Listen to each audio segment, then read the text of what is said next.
விடுதலை சிறுத்தைகள் திமுகவிடம் சிக்கிக் கொண்டு தவிக்கிறது. அட அற்பர்களே, அரசியல் அறியாமையில் உழலும் அரைவேக்காடுகளே, திருமாவளவனுக்கு அரசியல் பண்ண தெரியல, பேரம் பேச தெரியல, பிளாக்மெயில் பண்ண தெரியல, துணை முதலமைச்சர் வேண்டும் என்று கேட்க மறுக்கிறார். முதலமைச்சர் பதவியை பற்றியே நாங்க கவலைப்படல, துணை முதலமைச்சர் பதவி எந்த நேரத்தில் என்ன செய்ய வேண்டும் என்று எங்களுக்கு தெரியும். யூடியூப்ல உட்கார்ந்து கண்டவனா நமக்கு அட்வைஸ் பண்றான். 25 வருஷம் இந்த தில்லுமுள்ளு தேர்தல் அரசியலில் தாக்கு பிடித்து நிற்கிறவர்கள் விடுதலை சிறுத்தைகள். சமகாலத்தில் எங்களோடு புறப்பட்டவர்கள் எங்கோ வழி தவறி போய்விட்டார்கள். எங்களோட வந்தவங்க எல்லாம் காணும், ஆள எங்க போனாங்கன்னு தெரியல. அப்புறம் சில நாதாரிகள் புறப்பட்டு இருக்கிறாங்க. நாதாரிகள்னா என்னன்னு எனக்கு அர்த்தம் தெரியாது, ஆனா சொல்றேன். ஊதாரிகள்னா தெரியும். சில நாதாரிகள் புறப்பட்டிருக்கிறாங்க. நாம இந்த பட்டியல் சமூகத்து மக்களை ஏமாத்துறோமா? எங்களை கூமுட்டைகள் என்று எண்ணாதீர்கள். கண்ணில் விரலை விட்டு துழாவுவோம். அரசியல் எங்க பேச முடியும்? அரசியல் பேசிப்பா வா, அரசியல் பேச. சொன்ன மாதிரி வெறும் சாதி வெறிய பேசுறவங்க அல்ல திரு விடுதலை சிறுத்தைகள். திடீர்னு இன்னைக்கு முருக பக்தர், அவங்க முருகனுக்கு மேல பக்தி வந்துச்சு. எத்தனை வேஷம் போடுறான் பாருங்க பிஜேபி காரன். அந்த பிஜேபியினுடைய செயல் திட்டத்தை நடைமுறைப்படுத்துறதுக்கு பல பேர் பல வேஷம் போடுறாங்க. பல பேர் பல வேஷம் போடுறாங்க. சில பேர் சினிமா புகழோடு வந்திருக்கிறாங்க. தேசிய அளவில் சிறுத்தைகளா சனாதன சக்திகளா என்றுதான் அரசியல் இனி தமிழ்நாட்டில் நடக்கும்.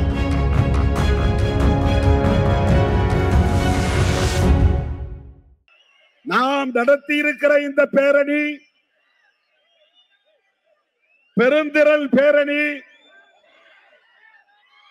தமிழ்நாட்டு அரசியலில் மட்டுமல்ல, இந்திய அரசியலில் பேரதிர்வுகளை உருவாக்குகிற ஒரு பேரணி.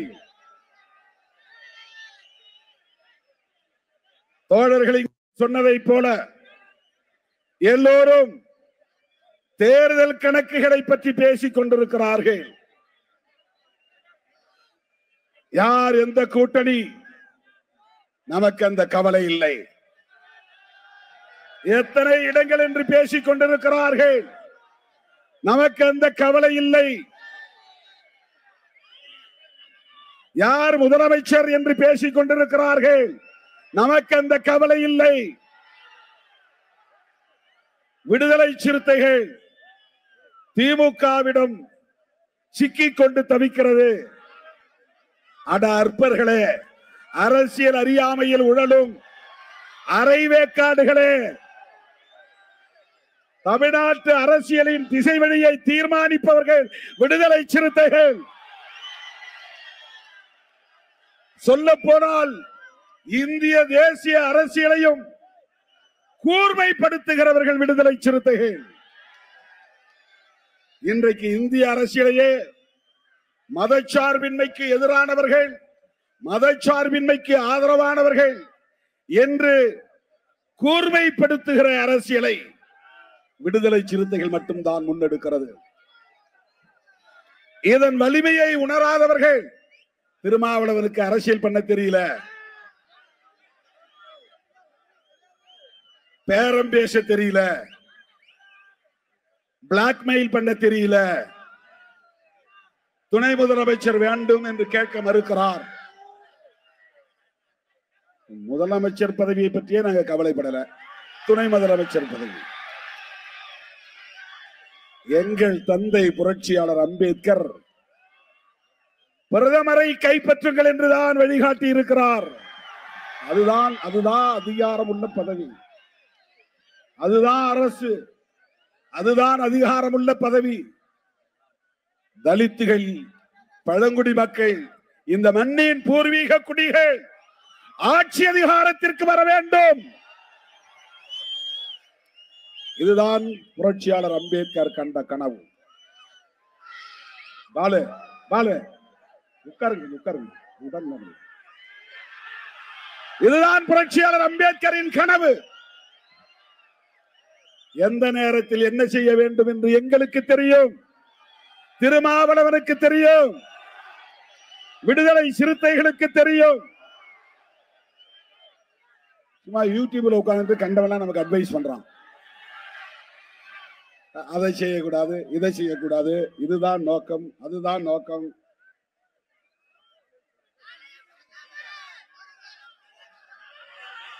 35 வருஷம் இந்த அரசியல நாங்களும் கொட்டை போட்டுக்கிட்டு தான் இருக்கிறோம். பழந்தின்று கொட்டை போடுகிறவர்கள்.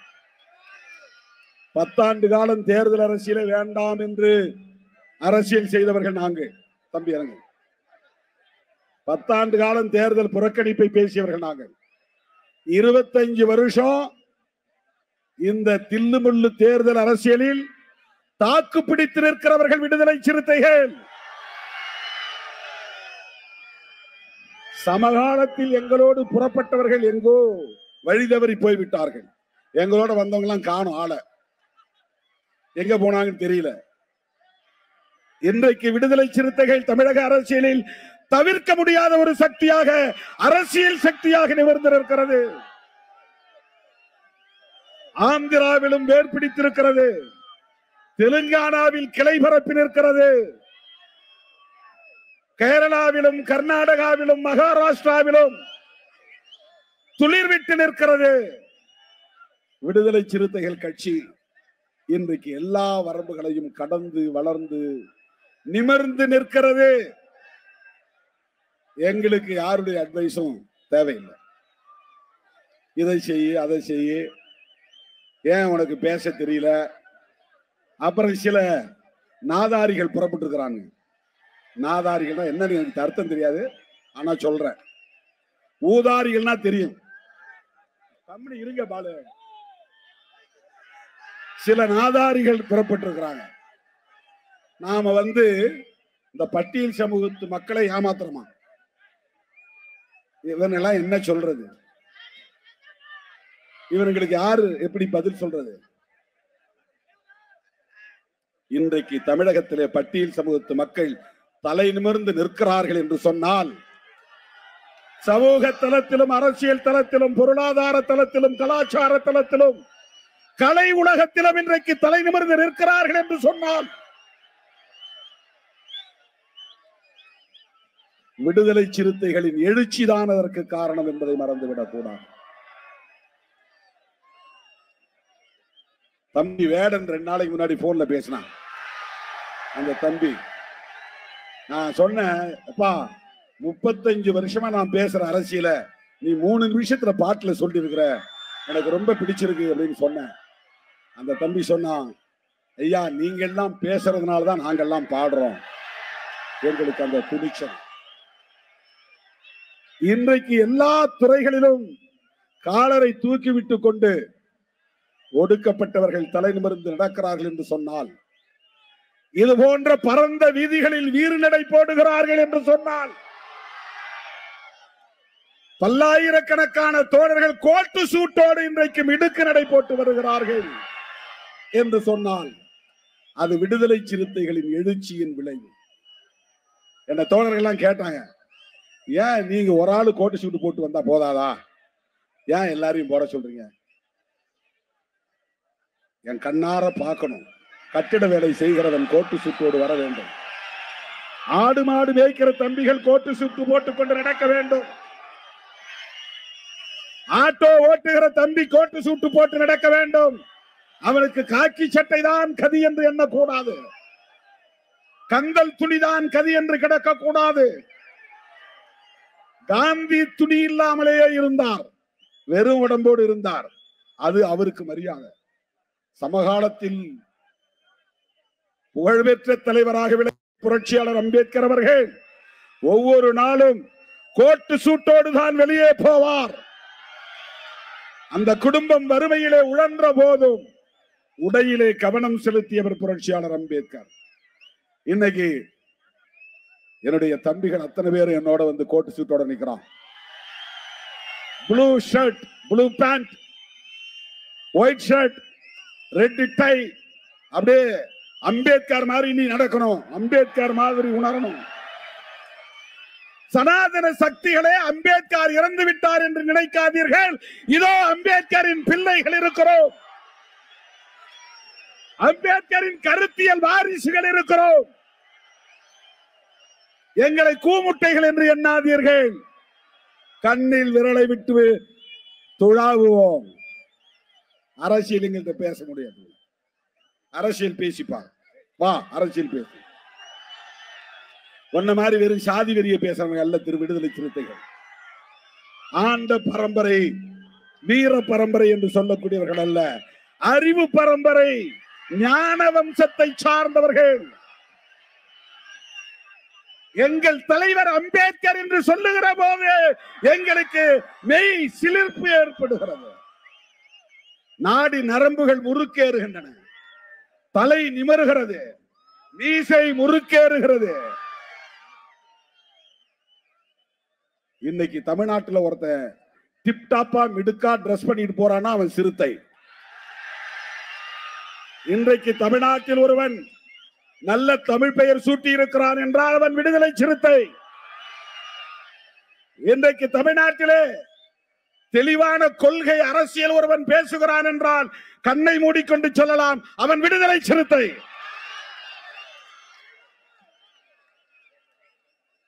எவ்வளவு தில்லுமுள்ளு அரசியல் என்பது உங்களுக்கு தெரியும்.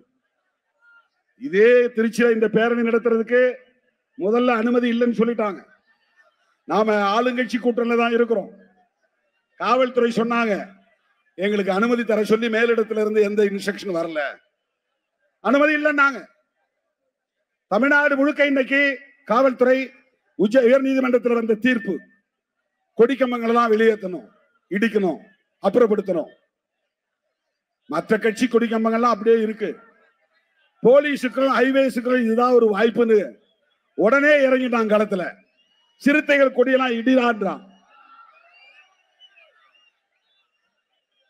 இவ்வளவு நெருக்கடிகளை தாங்கிக் கொண்டு இந்த களத்திலே நிற்கிற இயக்கம் விடுதலை சிறுத்தைகள் கட்சி. கொடியேற்ற முடியவில்லை, பொதுக்கூட்டம் நடத்த முடியவில்லை, பேரணி நடத்த முடியவில்லை, மாநாடு நடத்த முடியவில்லை. இப்படியெல்லாம் நெருக்கடிகள் 25 ஆண்டுகளாக நாம கூட்டணியில இருப்போம். கூட்டணி கட்சியாரனே ஒருத்தர் மேல ஏறி அந்த கொடியை மட்டும் கட் பண்ணுவான் என்ற ஒன்னாவது காட்டினாங்க. அந்த தம்பி ஒரு நாள் சிறுத்தையா மாறுவான், பொறுமையா இருங்க என்று நான் சொல்லி இருக்கிறேன். வண்டியில கல்லெடுத்து அடிப்பான், அந்த தம்பிகள் ஒரு நாள் பூவெடுத்து வீசுவான் என்று நான் சொல்லி இருக்கிறேன். இப்படித்தான் இந்த அடக்குமுறைகளையும் நெருக்கடிகளையும் தாக்குப்பிடித்து இந்த இயக்கம் 1/4 நூற்றாண்டு காலம் இந்த களத்திலே போராடி கொண்டிருக்கிறது. தவிர்க்க முடியாத ஒரு அரசியல் சக்தியாக மாறி இருக்கிறது. ஏன் திமுகவை ஆதரிக்கிறோம்? திமுக கூட்டணியை விட்டு வெளியே நின்றால் என்ன ஆகிவிடும்? எங்க மேல என்ன ஏதாவது இன்கம் டாக்ஸ் ரைடு வரப்போதா, இடி ரைடு வரப்போதா? வேற என்ன செய்ய முடியும் உங்களால? மாநில அரசாலும் ஒண்ணும் பண்ண முடியாது, மத்திய அரசாலும் ஒண்ணும் பண்ண முடியாது. நாங்க எதற்காக பயப்பட வேண்டும்? யாருக்காக பயப்பட வேண்டும்? என்ன நெருக்கடி? நாங்கள் அம்பேத்கரின் பிள்ளைகள், பெரியாரின் பிள்ளைகள், மார்க்சின் கருத்தியல் வாரிசுகள். அதனால் ஒரு முடிவை துணிவாக எடுத்து, தெளிவாக எடுத்து, உறுதியாக நிற்கிறோம். எல்லா கதையும் அடைச்சிக்கிட்டு இவர் என்ன பண்ண போறாரு?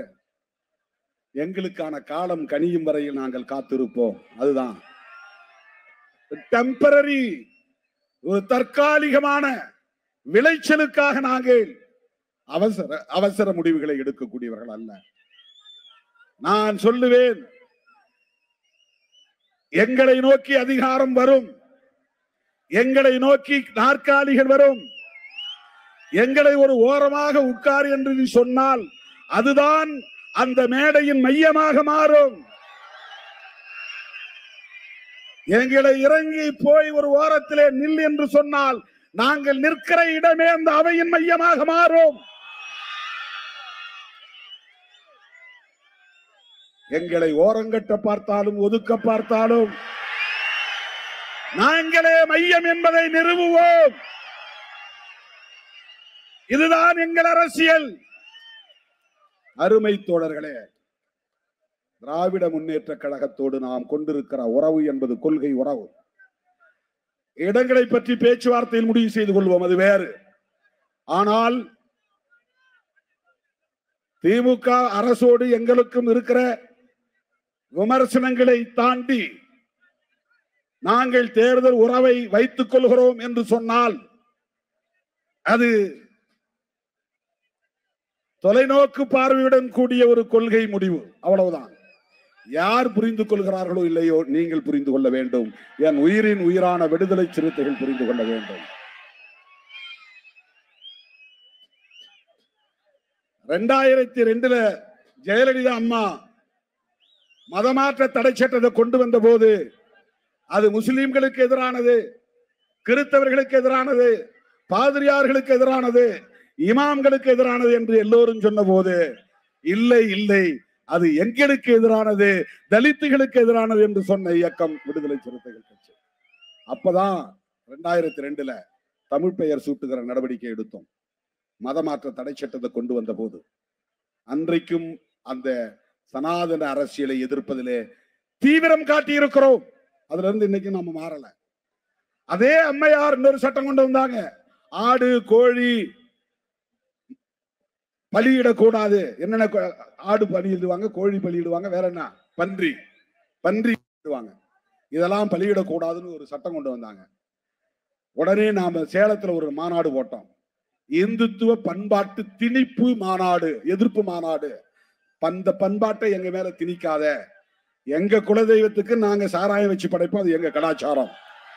எங்க குலதெய்வத்துக்கு நாங்க கோழிய வெட்டி சமைச்சு கறி சமைத்து, எங்க முன்னோர் முப்பாட்டை செத்து போயிருப்பான், அவன் பேரு மாயவன், என் குலதெய்வம் பேரு மாயவன்.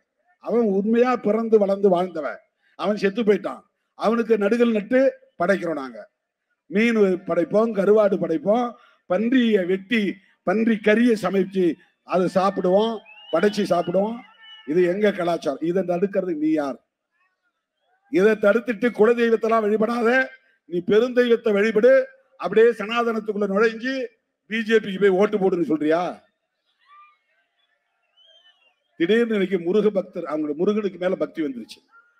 அங்க போனா ராமர் பக்தர், பீகார் போனா கிருஷ்ண பக்தர், மகாராஷ்டிரா போனா விநாயகர் பக்தர், மேற்கு வங்கம் போனா காளி பக்தர், தமிழ்நாட்டுக்கு வந்தா முருக பக்தர், கேரளாவுக்கு போனா ஐயப்ப பக்தர்.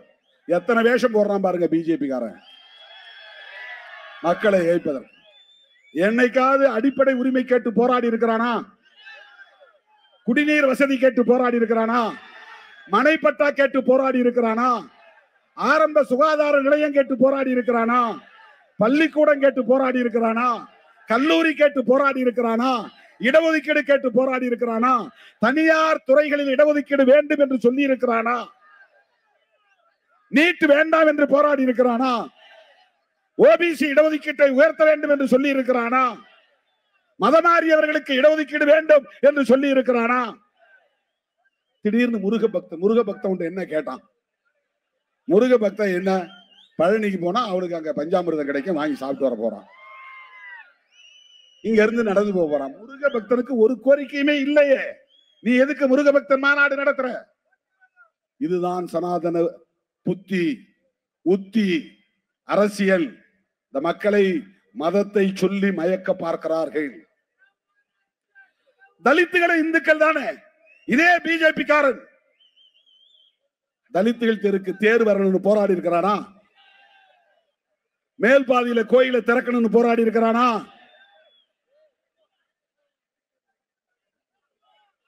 சாதிய வன்கொடுமைகள் கூடாது என்று போராடி இருக்கிறானா? சேரிகளை கொளுத்தும் போது கண்டித்து இருக்கிறானா? இங்க வேப்பந்தட்டில கோர்ட் ஜட்ஜ்மெண்ட் கொடுத்துட்டான், ஸ்டே கொடுத்துட்டான். ஒரு 100 மீட்டர் எஸ்சி தெருவுக்கு தேர் வரட்டும்ன்றான். முடியாதுன்னு கலெக்டர் சேர்ந்து தீர்மானம் போடுறான். கலெக்டர் போலீஸ் எல்லாம் சேர்ந்து பழையபடி எப்படி இருந்ததோ அப்படியே இரு. இது என்ன தீர்மானம்? இது கடந்த காலத்துல எப்படி இருந்ததோ அப்படியே இரு. அப்படியே இருன்னு சொல்றதுக்கு தான் அரசமைப்பு சட்டத்தை நீர்த்து போக செய்கிற வேலையை செய்யறாங்க. அவன் என்ன சொல்லி இருக்கணும்? ஐஏஎஸ் படித்த ஒரு அதிகாரி. அந்த காலம் வேற, 1945க்கு முன்ன இருந்தது வேற, 1950க்கு முன்ன இருந்த இந்தியா வேற, 50க்கு பின்னால இருக்கிற இந்தியா அம்பேத்கர் இந்தியா. 50க்கு முன்னால இருந்த இந்தியா மனு இந்தியா. அது மனு இந்தியா. மனுவை வீழ்த்துவதற்கு புறப்பட்டு வந்தவர் தான் புரட்சியாளர் அம்பேத்கர். அவர் எழுதின சட்டம் மனு சாஸ்திரம், புரட்சியாளர் அம்பேத்கர் எழுதின சட்டம் கான்ஸ்டிடியூஷன். 50க்கு பின்னால இருக்கிற இந்தியா அம்பேத்கர் இந்தியா. இந்த இந்தியாவில் 100 மீட்டர் தேர கொண்டு வர மாட்டேன்னு நீ சொல்றனா, நீ எதுக்கு ஐஏஎஸ் படிச்ச? நீ எதுக்கு ஐபிஎஸ் படிச்ச? பாத்தீங்களா, இயற்கை நமக்கு ஒத்துழைப்பு தருதா இல்லையா? போயிருச்சு. நீங்க டிவைடர்ல ஏறினதுனால தான் லைட் எல்லாம் கட் பண்ணிட்டாங்க. இல்லைன்னா லைட் நமக்கு வந்திருக்கும், வெளிச்சம் நல்லா இருந்திருக்கும். தோழர்களே, இப்படி தலித்துகள் இந்துக்களாக இருந்தாலும் கூட தலித்துகளின் உரிமைகளுக்காக போராடாதவர்கள் தான் பிஜேபி காரர்கள். அந்த பிஜேபியினுடைய செயல் திட்டத்தை நடைமுறைப்படுத்துறதுக்கு பல பேர் பல வேஷம் போடுறாங்க. பல பேர் பல வேஷம் போடுறாங்க. சில பேர் சினிமா புகழோடு வந்திருக்கிறாங்க, ஹீரோ என்கிற அந்த வேஷத்தோட வந்திருக்கிறாங்க. நாம எச்சரிக்கையா இருக்கணும். எல்லாம் என்ன சொல்றாங்கன்னா, இந்த எஸ்சி சமுதாயத்தை சார்ந்த இளைஞர்கள்லாம் அப்படியே சினிமாவுக்கு பின்னால போயிருவாங்க, சினிமா ஹீரோவுக்கு பின்னால போயிருவாங்க. நடக்குமா? ஏமாறுவீர்களா? அப்படி வெறும் சினிமா விளம்பரத்திற்காக அல்லது அந்த புகழுக்காக மயங்கி அரசியல் களத்திலே தோல்வி அடையக்கூடியவர்களா நீங்கள்? நான் சொன்ன அம்பேத்கரை ஏற்றுக்கொண்ட எவனும் எந்த விளம்பர மாயைக்கும் பணிய மாட்டான், விளைவோக மாட்டான். அம்பேத்கர் அரசியலே வேற, அதை அவங்களால புரிஞ்சிக்கவே முடியாது. இன்றைக்கும் அம்பேத்கர் சொன்னால் கோடி மக்கள் குரல் எழுப்புவார்கள், கூச்சல் எழுப்புவார்கள். இந்தியா முழுக்க, உலகம் முழுக்க சினிமாக்காரங்களுக்கு அந்தந்த ஏரியாவில் தான் கோஷம் வரும், கூட்டம் வரும். அப்படின்னா அம்பேத்கர் 1,00,000 மடங்கு ஹீரோ. அவரு நீ 100 படத்துக்கு ஹீரோவா இருப்ப. அம்பேத்கர் இறந்தது 56. இன்னைக்கு நீங்க கலிபோர்னியாவில் போய் அம்பேத்கர் சொல்லுங்க, அப்படியே எழுந்திருப்பான் ஒரு 100 பேர். ஜெய் பீம், ஜெய் பீம் அப்படின்னு முழங்குவாங்க. இந்த முழக்கத்துக்கு எவ்வளவு பெரிய ஈர்ப்பு! 1,00,000 சூப்பர் ஸ்டாருக்கு சமமானவர் புரட்சியாளர் அம்பேத்கர். சூப்பர் ஸ்டார்னா தமிழ்நாட்டுக்குள்ள, சுப்ரீம் ஸ்டார் தமிழ்நாட்டுக்குள்ள, அல்டிமேட் ஸ்டார் தமிழ்நாட்டுக்குள்ள, நம்ம பவர் ஸ்டார் தமிழ்நாட்டுக்குள்ளதான். அம்பேத்கர் அதையெல்லாம் தாண்டிய ஸ்டார், அதுக்கு பேரே கிடையாது. அந்த அம்பேத்கரை தலைவராக ஏற்றுக்கொண்ட எம் உயிரின் உயிரான விடுதலை சிறுத்தைகள் ஒரு ஓட்டு சிதறாது. சிறுத்தைகள் எப்பக்கமோ அப்பக்கம்தான் வெற்றி. சிறுத்தைகள் எப்பக்கமோ அப்பக்கம்தான் ஆட்சி. அதை தீர்மானிக்கக்கூடிய வல்லமை படைத்தவர்கள் விடுதலை சிறுத்தைகள். இதை நான் ஆணவத்தோடு சொல்லவில்லை, அகந்தையோடு சொல்லவில்லை, அரசியல் பேரத்திற்காக முன்னோட்டமாக சொல்லவில்லை, யதார்த்தத்தை சொல்லுகிறேன். அருமை தோழர்களே, அப்படிப்பட்ட இந்த இயக்கம் இன்றைக்கு தேர்தலை பற்றி கவலைப்படாமல் தேசத்தை பற்றி கவலைப்படுகிறது. அதுதான் இந்த பேரணி, அதற்கான சாட்சி தான் இந்த பேரணி.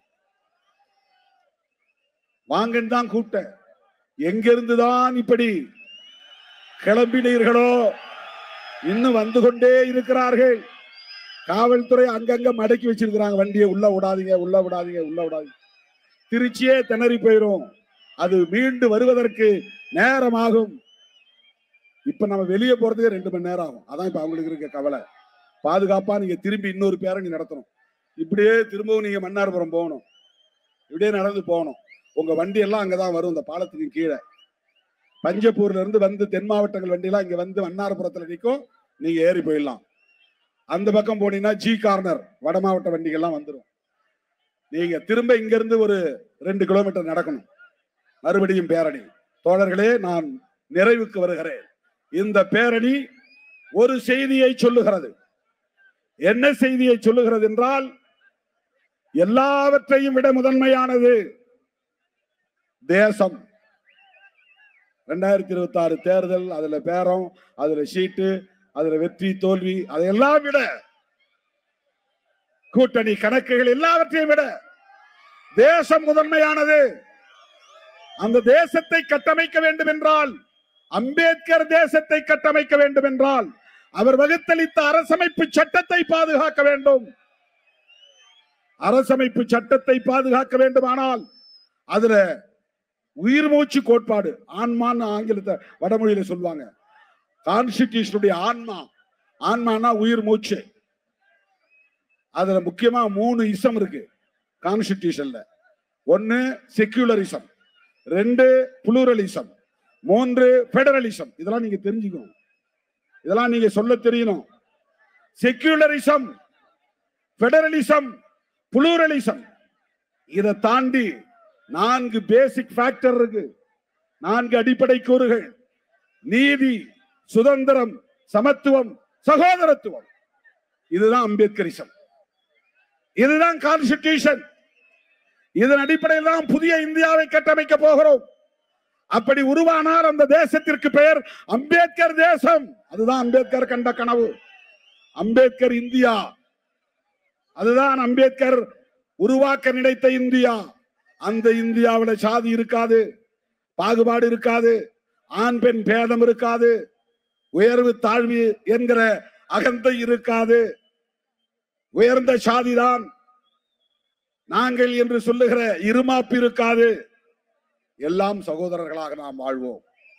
இஸ்லாமியர்கள் எங்கள் சொந்தம், கிறிஸ்தவர்கள் எங்கள் சொந்தம், இந்துக்கள் எங்கள் சொந்தம், சமணர்கள் எங்கள் சொந்தம், சீக்கியர்கள் எங்கள் சொந்தம், பௌத்தர்கள் எங்கள் சொந்தம்.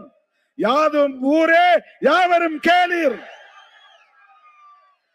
அப்படி ஒரு இந்தியாவை நாம் கட்டமைக்க வேண்டுமானால் அரசமைப்பு சட்டத்தின் உயிர் மூச்சு கோட்பாடுகளில் ஒன்றான செக்யூலரிசம் என்பது பாதுகாக்கப்பட வேண்டும்.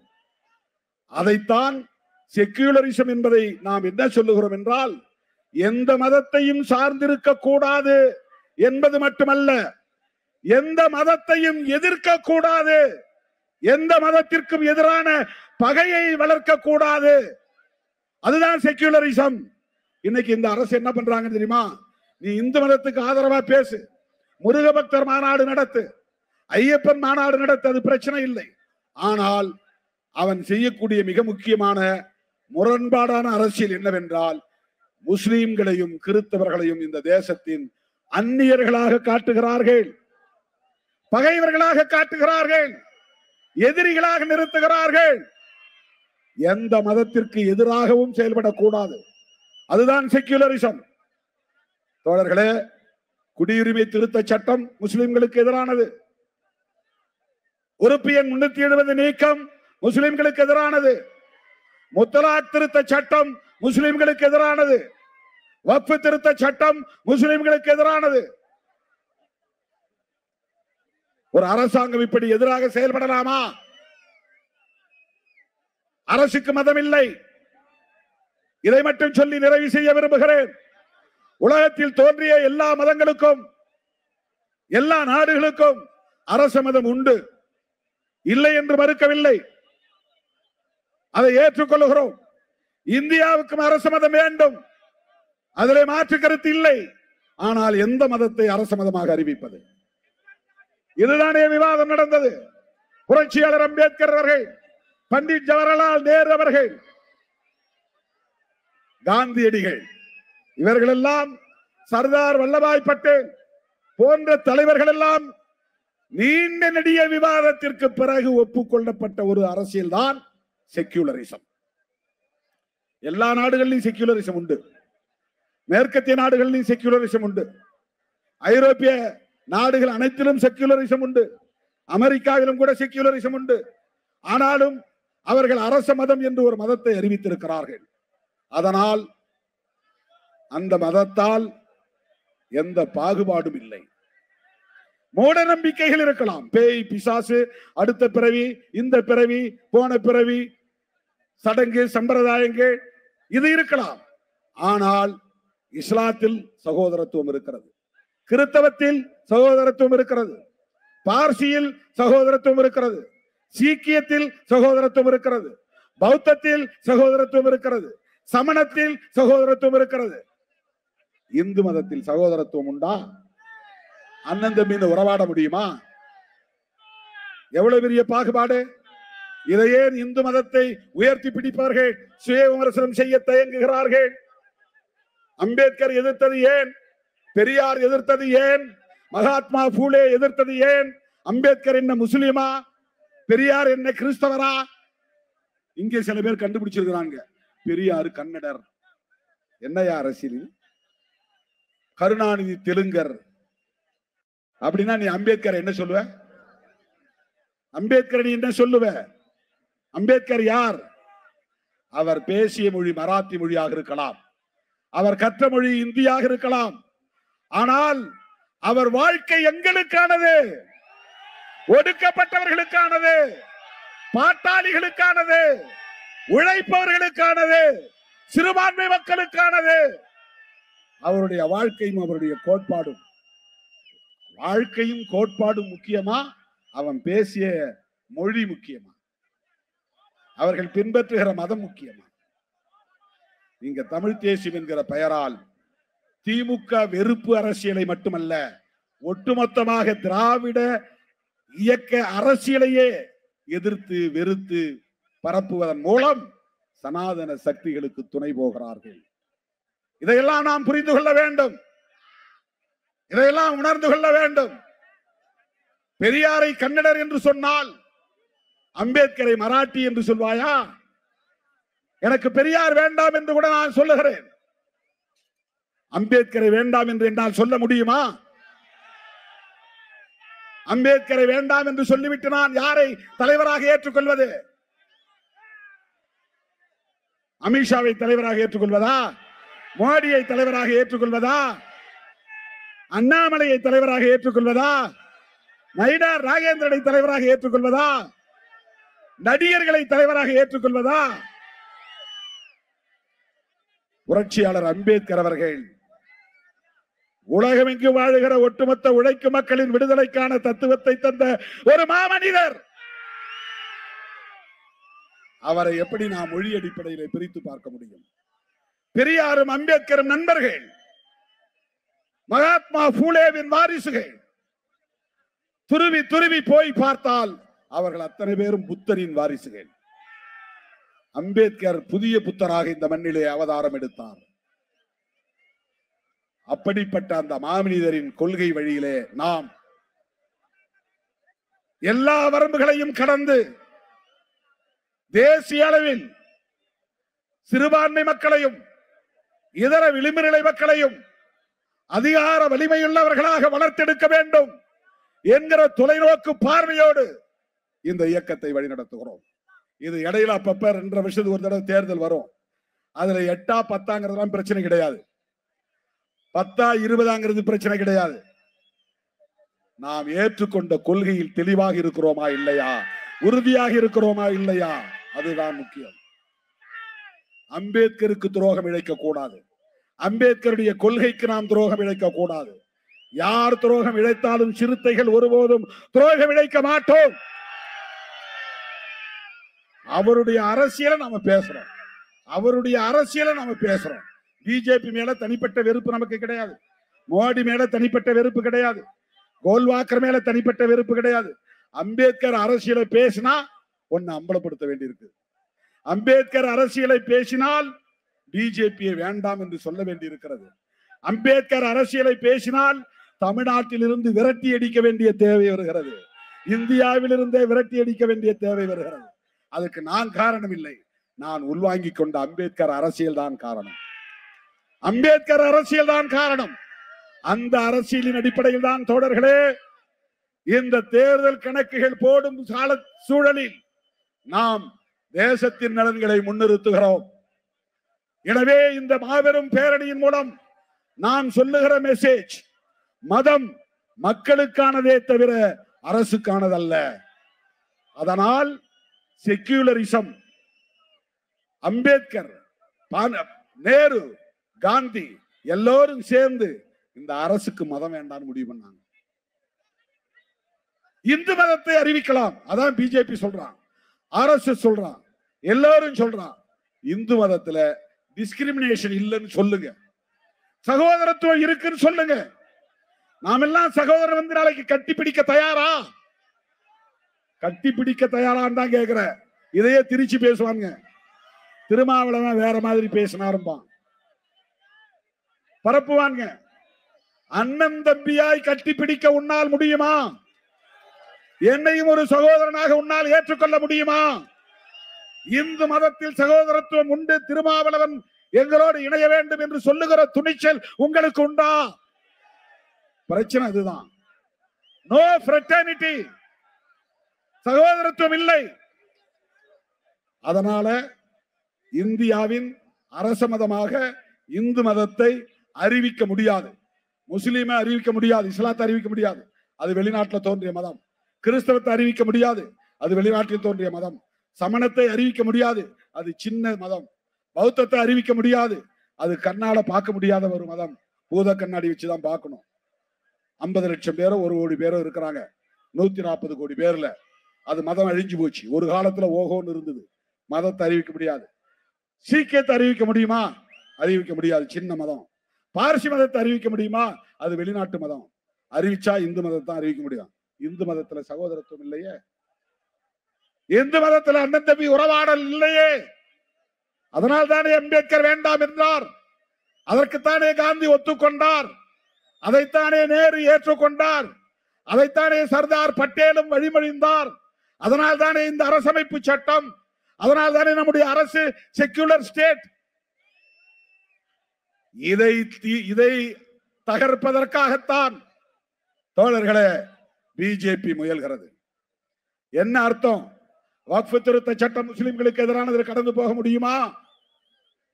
குடியுரிமை திருத்த சட்டம் முஸ்லிம்களுக்கு மட்டும்தான் எதிரானது என்று கடந்து போக முடியுமா? நீங்கள் செய்கிற ஒவ்வொரு செயலும், எடுத்து வைக்கிற ஒவ்வொரு அடியும் எங்கள் தலைவர் புரட்சியாளர் அம்பேத்கர் வகுத்தளித்த அரசமைப்பு சட்டத்திற்கு எதிரான தாக்குதல்.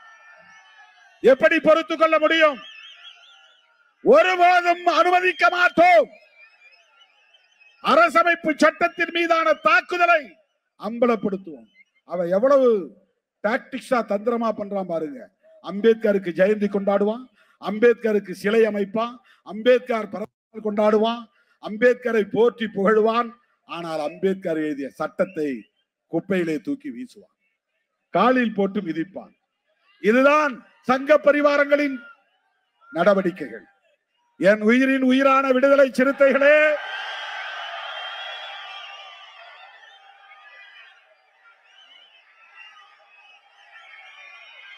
நம்மை எந்த சக்தியாலும் வீழ்த்த முடியாது.